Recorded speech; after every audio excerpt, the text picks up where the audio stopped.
박학선 나이 65세 이 사람의 신상이 공개가 된 건데 네. 이 사람이 누구냐면 바로 지난달 30일에 있었던 서울 강남의 오피스텔 모녀 살해 사건의 피의자입니다. 어머나. 그러니까 아직 유죄가 확정된 건 아니고 피의자인데 저 사람이에요 지금? 그렇습니다. 요번에 신상과 머그샷이 공개가 된 겁니다. 아하. 그 강남 오피스텔 모녀 살해 사건이 뭐냐면 네. 지난달 30일에 강남구 선능역 인근의 한 오피스텔에서 60대 여성하고 그 딸인 30대 여성을 동시에 흉기로 살해한 어머나. 그런 사건인데 그 사건의 피의자입니다. 세상에 듣기만 해도 경악스러워요. 너무 잔혹해요. 모녀를 같은 날 지금 같은 장소에서 무참히 살해했다는 그런 나쁜 인간, 악마 같은 인간의 저 모습이라는 거 아니에요 지금 김묘성 기자님. 네, 그렇습니다. 박학선은 숨진 60대 여성과 교제하던 사이로 알려졌습니다.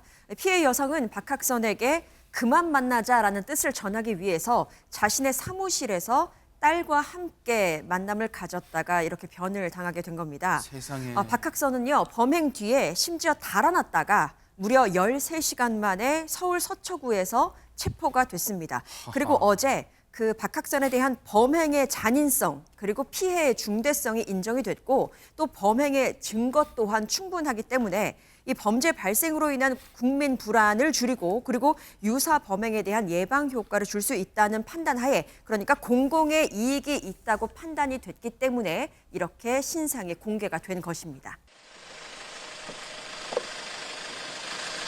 범행 왜 저지른 건가요? 피해자가 무슨 말이었습니까? 헤어지자는 말에 화가 나서 범행 저지른 거 맞으십니까? 신랑한테 전화하는 바람에 불러갖고 범행이 이루어진 거예요. 자기가 무참히 죽인 그 피해자 탓을 하고 있어요. 범행 동기로 지금. 그러니까 죄는 미워해도 사람은 미워하지 말라는 말이 있는데 저는 그 말을 믿으면서 살고 싶거든요. 근데 저런 모습을 보면 아, 사람 자체가 죄에 어떤 해당하는 사람도 있구나 이런 생각이 막 듭니다. 네. 자, 저런 식으로 얘기하는 거는 자기가 아직도 억울하다는 심정을 어느 정도 가지고 있다는 그러네요. 거잖아요. 어떻게 그럴 수가 있습니까? 인명을 살상을 하고 어떻게 저럴 수가 있습니까? 그러니까요. 네.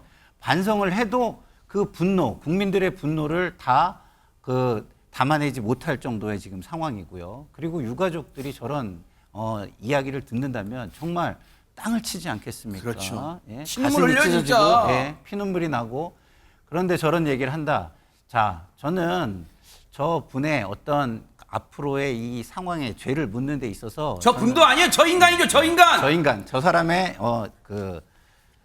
죄를 묻는 데 있어서 저는 굉장히 다른 사람들에게 경계가 될 수 있도록 일벌백계라는 말이 있잖아요. 네. 한 번에 벌을 주더라도 그게 100개의 맞아요. 교훈이 돼야 된다 이런 맞아요. 말이 있어요. 그래서 100개의 교훈이 될 수 있는 진짜 벌을 응징을 했으면 좋겠다. 이런 경종을 생각이 울려야 듭니다. 돼요. 신상을 공개했다는 건 그만큼 범행의 잔혹성을 인정했다 이런 걸까요? 그렇죠.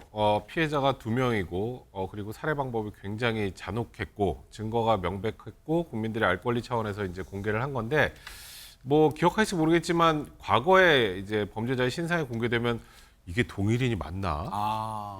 맨날 기억하실 거예요. 그랬었죠. 근데 조금 전에 아까 눈썰미 있는 분들은 다 아실 거예요. 영장 실질심사 들어갈 때 입은 옷하고 저 옷하고 똑같습니다.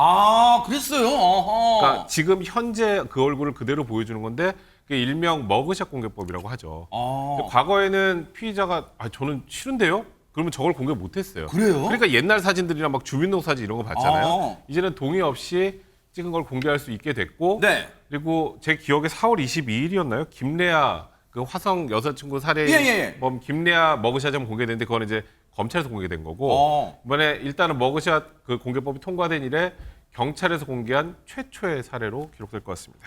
앞으로 이 인간이 박학선이라는 인간이 재판을 받고 형량을 언도받을 때 뭔가 좀 더 영향을 미칠 수 있을까요? 어떻습니까? 사실 신상 공개 여부가 직접 판결에 영향을 미치지는 못합니다. 그렇지만 이 사건은 두 사람을 현장에서 살해했고 그것도 모녀를 범행 대상으로 했다는 점에서 중형 선고는 불가피합니다. 그중에서도 양형에 영향을 미칠 주요한 사유는 계획적인 범행이었는가, 얼마나 잔혹한 범행 수법이 사용되었는가인데 이와 관련해서 박학선은 경찰 압송 당시에 우발적으로 범죄를 저지른 것이 아니고 흉기도 미리 준비한 것이 아니라고 주장했습니다. 그렇지만 범행 이후의 행적은 나름 추도 면밀합니다. 겉옷을 버리고 택시와 버스를 번갈아 탔고 휴대전화를 끄고 현금만 쓰면서 도주했습니다. 사실 범행 이후의 정황이 계획적 범행임을 판가름할 결정적인 요소는 아닙니다만 계획적 범행임을 판단할 만한 정황 중에 하나인 것은 사실입니다. 아하. 영장 전담 판사도 도주 이후의 행적을 집중적으로 추궁했는데 일단 도주 우려가 있다는 이유로 구속된 박학선 모레 오전에 검찰에 구속 송치될 예정인데 범행 전반의 정황에 대한 수사가 추가적으로 이어질 것 같습니다. 네.